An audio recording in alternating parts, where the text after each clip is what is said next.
Harusnya kan kuliah sekarang istirahat ya. Iya. Bu. Jadi begini Bu, kita kan nanti akan mengadakan supervisi akademik ya. Jadi sebetulnya tujuan untuk saya mengadakan supervisi ini adalah untuk membantu Ibu mengembangkan kemampuannya supaya mencapai tujuan pembelajaran. Gitu.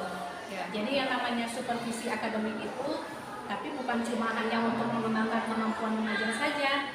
Jadi sebenarnya di sini nanti pada akhirnya tumbuh motivasi, tumbuh keinginan untuk menghasilkan kualitas pembelajaran yang baik.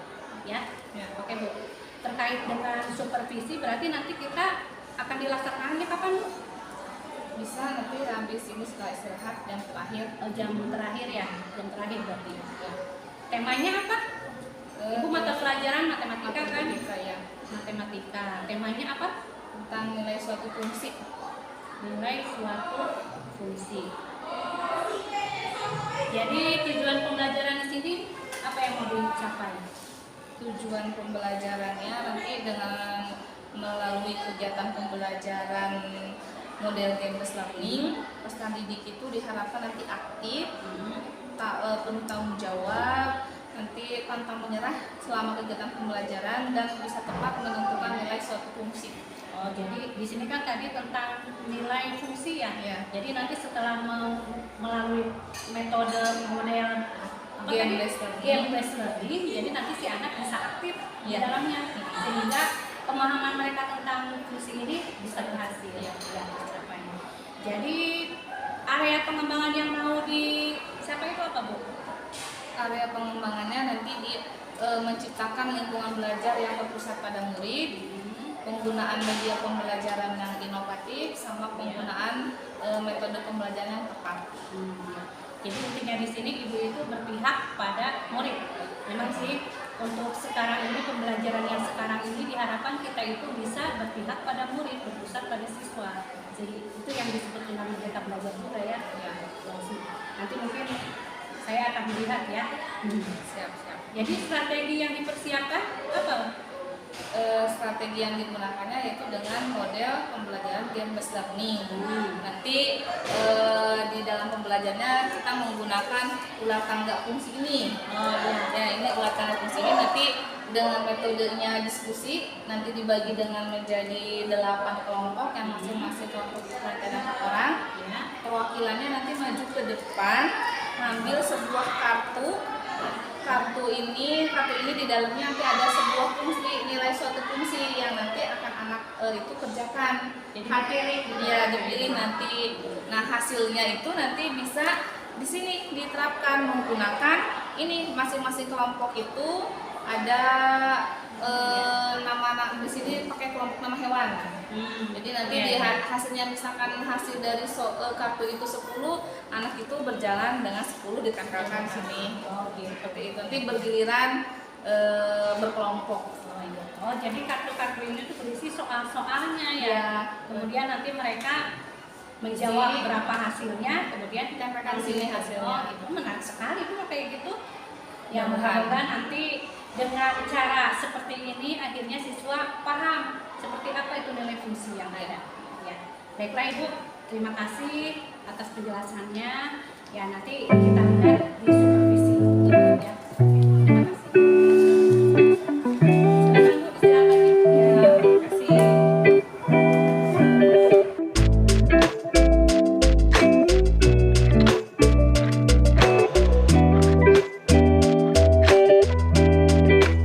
Warahmatullahi wabarakatuh. Waalaikumsalam warahmatullahi wabarakatuh. Selamat pagi anak-anak.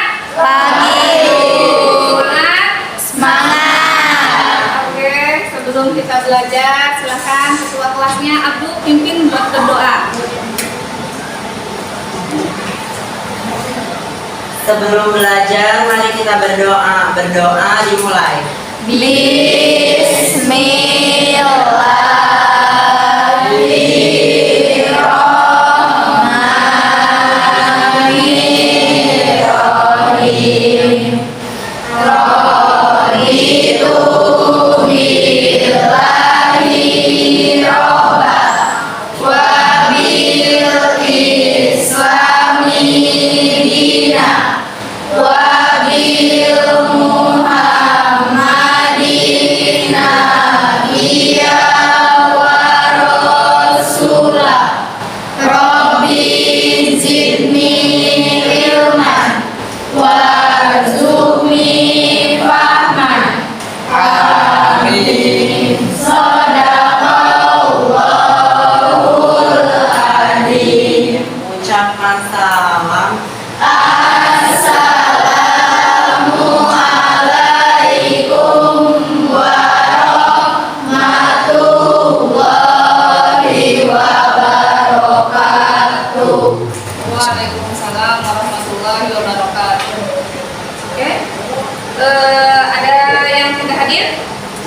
Tidak ada. Semua? Ya. Oke. Kelas 8A ya. Oke, ini semua.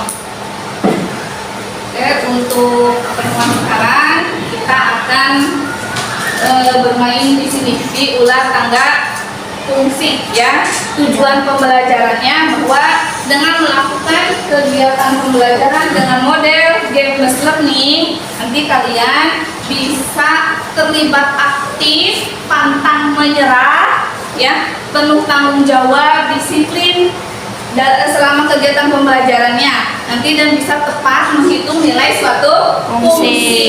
Itu ya. Sebelumnya Ibu akan mengingatkan kembali, masih ingat tidak untuk menentukan nilai suatu fungsinya? Masih. Ada soal terlihat dari ke belakang, terlihat? Ini ada sebuah fungsi fx sama dengan 3x tambah 1. Kira-kira siapa angkat tangan yang bisa menjawab?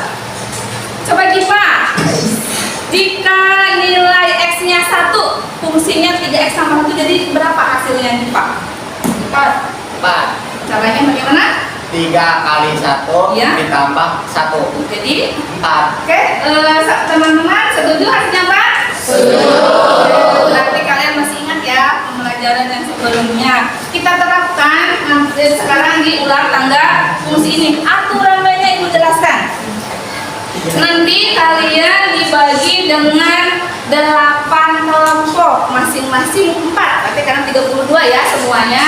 Jadi dibagi 8, jadi masing-masing 4. Nanti udah disiapkan masing-masing kelompok yang Ibu udah bagikan. Kalian kita nanti menggunakan sebuah hewan kan ya?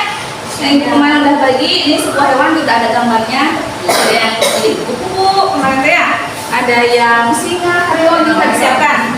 Ini buat nanti orangnya yang nanti kalian dapatnya di mana gitu. Nanti diterapkan pakai ini. Ya. Kemudian ada sebuah kartu. Ini kartu yang nanti masing-masing kelompok maju ke depan, perwakilannya mengambil, diacak, ya, diacak, nanti ambil sebuah kartu. Ini isinya suatu nilai fungsi yang harus nanti kalian kerjakan hasilnya. Ya, dikerjakan hasilnya itu mau itu 5 atau berapa, nanti ke sini dimasukkan. Ya, nanti ke sini dimasukkan. Kalau kena tangga ya berarti kalian naik. Nanti ketika kena ekor ular berarti kalian turun. Itu ya? Paham, jelas? Paham. Permainannya setelah bergiliran. Sekarang 4 orang. Jadi 4 orang itu jangan yang itu terus. 4-nya harus kebagian semua maju ke depan. Nanti di sini hasilnya tuliskan, nanti hasilnya terapkan sini.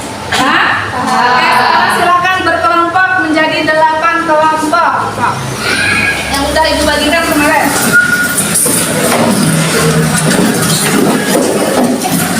Yang tertib, yang rapi.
Ini apa nih? Singa?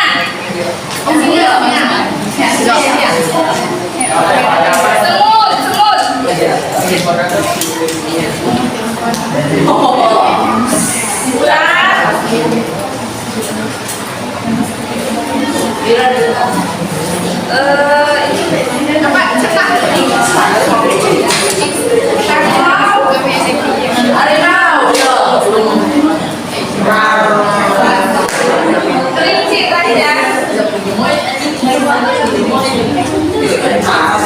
Masing-masing kelompok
Siap-siap, nanti kedua harimau. Langsung aja sama dengan tuh biar agak cepetan. 6 kurangi 4, 2. Oke, dapat di 2. Silahkan, silakan. Silakan harimau.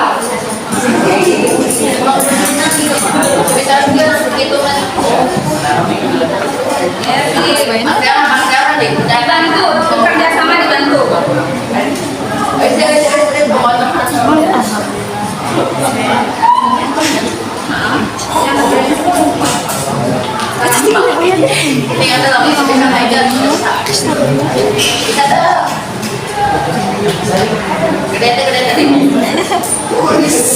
Gede banget. Denis, gede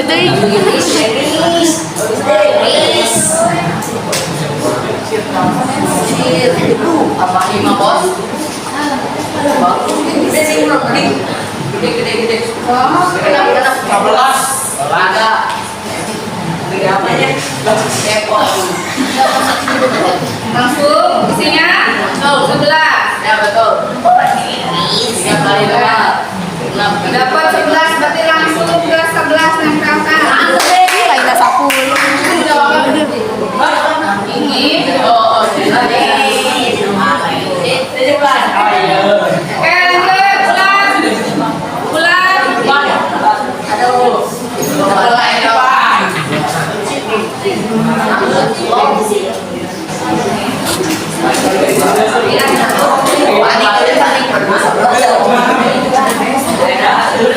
Hapus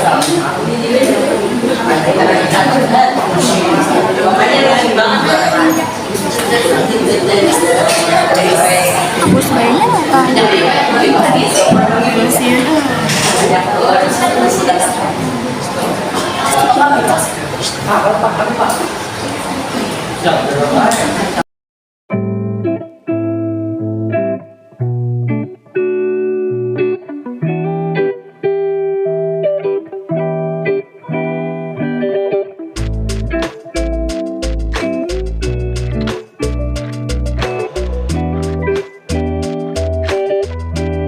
Bismillahirrahmanirrahim. Assalamualaikum warahmatullahi wabarakatuh. Waalaikumsalam warahmatullahi wabarakatuh.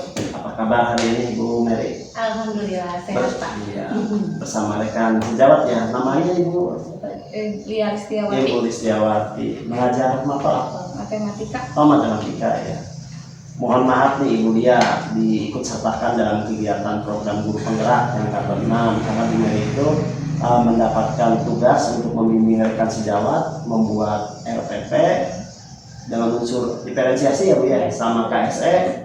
Kemudian dilakukan kegiatan observasi dan juga Bu Mary butuh data untuk coaching. Jadi nanti ada coaching pra observasi sudah dilakukan ya? Sudah dilakukan, kemudian observasi di kelas, dan terakhir sekarang yang tertunda itu apa namanya? Coaching pasca observasi. Bisa dimulai untuk kegiatan ini, coaching pasca observasi. Silakan. Assalamualaikum Bu Lia. Waalaikumsalam Bu. Alhamdulillah, terima kasih ya atas waktunya. Nah, kemarin kan kita sudah melaksanakan observasi ya Bu. Ya. Di situ kan Ibu betul-betul mempraktekkan mulai dari kegiatan pendahuluan, kegiatan inti, kemudian penutup, bagaimana pelaksanaannya. Gitu ya. Nah, sekarang hari ini kita itu akan melaksanakan coaching dari pasca observasi yang sudah kita laksanakan. Baiklah Bu, kita mulai aja ya Bu. Ya. Gak usah deg-degan, santai aja. Jadi sebetulnya apa sih tujuan yang ingin diraih oleh Ibu dalam kegiatan observasi itu dan kegiatan pembelajaran? Ya, tujuannya anak itu mampu memahami materi itu, jadi tentang nilai suatu fungsi. Nah, bagaimana strategi yang sudah Ibu bentuk untuk mencapai tujuan tersebut? Strategi yang saya lakukan itu yaitu dengan metode pembelajarannya game-based learning, ini dengan permainan. Gitu. Oh iya. Jadi dengan permainan itu nanti diharapkan anak-anak tertarik tertarik untuk mempelajarinya. Nah, kira-kira dari penerapan strategi itu ada nggak tantangan yang Ibu hadapi? Ya, mungkin tantangannya tersendiri ada beberapa anak yang kurang aktif. Jadi ketika anaknya itu maju ke depan dan ketika dapat soalnya menemukan yang kiranya sulit, jadi si anak itu minta bantuan ke temannya. Gitu. Oh, jadi ada anak yang memang sudah aktif, tapi ternyata ada juga yang tidak aktif. Ya. Itu karena mungkin dia tidak paham terhadap materinya. Nah, jadi apa ini solusinya yang akan Ibu lakukan untuk menghadapinya? Solusinya ya dengan si anak itu terus belajar biar paham, bisa mengerjakan si soal itu. Jadi nanti dengan bareng lagi kerjainnya dengan teman, jadi bisa aktif kan. Jadi mungkin bisa disebut seperti tutor teman sebaya gitu ya. Jadi si anak mungkin kalau misalkan dari guru tidak mengerti, mungkin dengan ada penjelasan dari teman dia akan lebih paham materinya. Oh begitu ya. Nah, kalau misalkan kita umpamakan dari skala 1 sampai skala 10, di mana nih posisi Ibu sekarang? Ada di skala yang mana nih? Mungkin di 7 gitu ya. Oh 7 ya. Nah, terus nanti kira-kira apa kekuatan yang Ibu miliki supaya bisa mencapai posisi yang lebih baik dari angka 7 itu? Nanti akan berusaha untuk mencari metode lain yang lebih kreatif dan bisa berpusat pada murid. Oh begitu. Jadi mencari metode yang betul-betul bisa meningkatkan kreatifan siswa dan keaktifan siswa gitu. Nah, nanti kalau misalkan sudah melaksanakan seperti itu, kira-kira nanti Ibu akan ada di posisi yang mana? Yang Ibu harapkan 89. Ya, amin. Nah, jadi dari kekuatan yang sudah Ibu punya itu, kira-kira ada nggak prioritas terhadap pelaksanaannya, prioritas terhadap aksi yang akan Ibu kerjakan itu?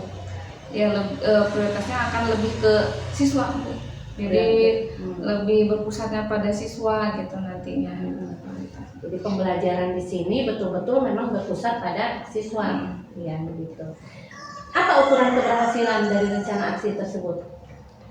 Anak-anak bisa paham dengan metode nanti yang baru. Oh begitu. Tahu pemahamannya itu dari mana? Tahu si anak itu paham atau tidak? Dari hasilnya dia bisa mengerjakan atau tidaknya gitu. Oh gitu. Jadi nanti Ibu akan memberikan tes mungkin ya, hasil dari tes dari itu nanti betul-betul menggambarkan apakah si anak itu memang paham terhadap materi atau tidak. Ya. Apa komitmen Ibu terhadap rencana tersebut? Ya, mau berusaha gitu ya, berusaha dengan mencari metode pembelajarannya yang berpusat pada murid. Jadi mencari lagi metode pembelajaran apa yang bisa berpusat pada murid. Nah, dari semua yang sudah kita lakukan ini ya Bu, kira-kira ada nggak hikmah yang bisa Ibu ambil, yang bisa Ibu petik, pelajaran yang bisa Ibu petik? Jadi dengan pembelajaran yang kemarin dilakukan itu, yang bisa saya ambil itu anak bisa bekerja sama dengan yang lainnya untuk mengerjakan suatu permasalahan itu. Jadi dan anak itu pun ada yang tadinya tidak paham dibantu dengan teman dia bisa paham. Jadi memang betul-betul pembelajaran yang berpusat pada murid ya, itu yang Ibu upayakan. Ya semoga apa yang sudah Ibu rencanakan itu bisa berjalan dengan baik. Jadi proses pembelajaran memang betul-betul bisa berpihak pada murid dan bisa mencapai tujuan yang sudah ditetapkan.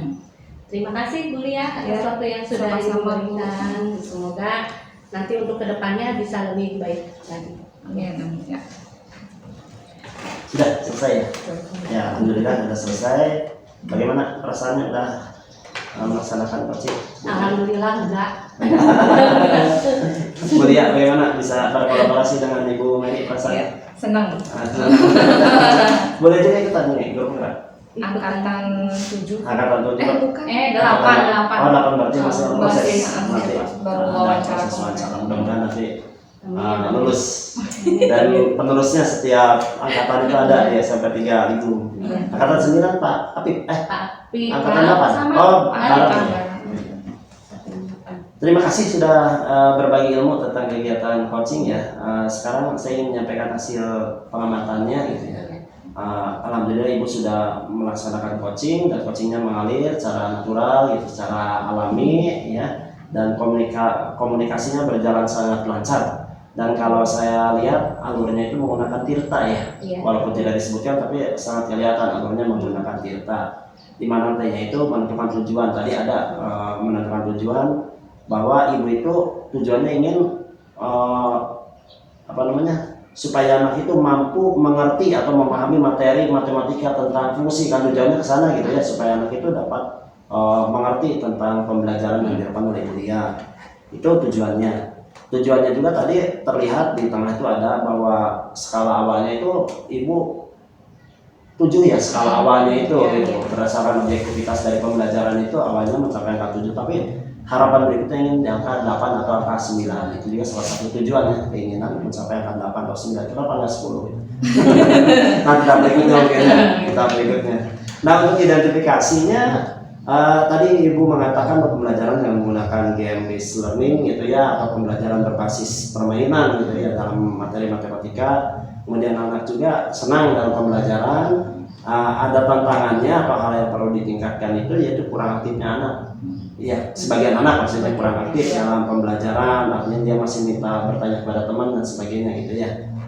Selanjutnya mengenai rencana aksinya, tadi ditanyakan juga sama Ibu Mary selaku coach, itu jawaban dari coach ingin terus belajar gitu ya, ingin terus belajar, kemudian ingin mengaktifkan teman sebaya atau tutor, atau dalam bahasa kitanya scaffolding gitu ya. Ada teman sebaya itu ingin teman sebaya di dalam kelompok siswa itu saling memberitahu, saling belajar bersama. Terus Ibu juga ingin mencari metode lain yang lebih berpusat pada murid gitu, dengan berbagai variasi metode pembelajaran seperti itu. Nah, untuk tanggung jawabnya tadi tanya juga ukuran keberhasilannya seperti apa gitu. Ya, alhamdulillah semua metodenya sudah dijalankan, dan juga yang pasti bahwa semua saran semua ide itu munculnya dari coaching ya. Kalau Ibu itu hanya memberikan jalan aja gitu, artinya coachingnya berjalan sangat murni, coachingnya itu tidak ada mentoring atau tidak ada counseling gitu. Dari ini betul-betul coachingnya berjalan mengalir, bahwa Ibu juga tidak mendominasi, artinya yang lebih banyak bicara. Kalau kita lihat presentasi bicaranya Ibu ya, yang lebih banyak bicara Ibu hanya mengarahkan saja. Jadi tujuannya ke depannya pengennya dalam pendidikan di Indonesia itu sistem PKG atau supervisi atau observasi kelas itu dilaksanakan dengan coaching di akhirnya itu untuk memperbaiki pembelajaran. Kan sebelumnya mungkin ada pengalaman ketika pengawas itu atau kepala sekolah melihat pembelajaran kita di akhirnya itu kan biasanya membukakan kekurangan kita itu.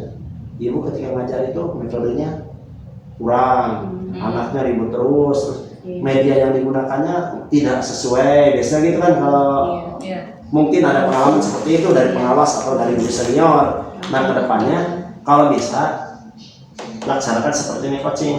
Ketika Bu Mary atau Bu Dia jadi pengawas atau jadi kepala atau jadi observer, percakapan setelah observasinya itu, setelah supervisinya itu lakukan secara coaching. Jadi kita hanya menanyakan aja apa kekurangannya, apa kelebihannya, biar muncul kekurangan itu dari guru yang bersangkutan, bukan dari kita. Bukan kita menyebut bahwa medianya itu kurang, metodenya itu nggak tepat dan sebagainya, tapi biarkan munculnya itu dari coachingnya sendiri, biar istilahnya itu kita memanusiakan manusia gitu. Bukan dari atas ke bawah, tapi sifatnya kemitraan. Tidak tersinggung kalau seperti itu. Tapi kalau kita yang menyebutkan, kalau yang menyebutkan kesalahannya, itu anaknya kurang aktif, metodenya itu kurang tepat, kayak gitu, pasti kita agak sedikit tersinggung gitu. Tapi kalau kita yang mengungkapkan sendiri, tidak ada tersinggungan. Itu tujuannya coaching untuk supervisi akademik. Alhamdulillah semua berjalan lancar. Ada umpan baliknya aja sedikit. Untuk tanggung jawab itu sebaiknya Bu mengungkapkan kapan akan dilaksanakan gitu. Waktu melaksanakannya itu kapan, itu hanya umpan baliknya aja, biar ada tanggung jawabnya. Kapan misalnya, kapan itu bulan depan, minggu depan, setelah UTS atau setelah apa, itu hanya umpan baliknya aja. Walaupun tadi udah ada tanggung jawabnya tentang ukuran keberhasilan dan sebagainya. Itu saja dari saya. Hasil pengamatannya kembali ke Ibu Mary, ada yang di Ya, terima kasih atas saran yang sudah diberikan. Itu memberikan pembelajaran yang lebih bagi saya. Jadi bagaimana proses coaching yang seharusnya itu yang baik dilaksanakan seperti apa. Ya, insya Allah nanti bisa dijadikan sebagai pengalaman saya untuk kedepannya. Terima kasih Pak. Ya nanti ketika Ibu jadi pengawas atau jadi apa bisa digunakan kepada ini. Jadi sifatnya bukan atas dan bawah gitu ya. Ibu dia ada yang disampaikan atau cukup? Cukup ya. Terima kasih untuk sesi kali ini. Untuk percakapan pasca coaching setelah observasi atau supervisi cukupkan sekiannya. Iya. Terima kasih semua atas waktunya. Kurang lebihnya saya juga mohon maaf. Assalamualaikum warahmatullahi wabarakatuh. Waalaikumsalam warahmatullahi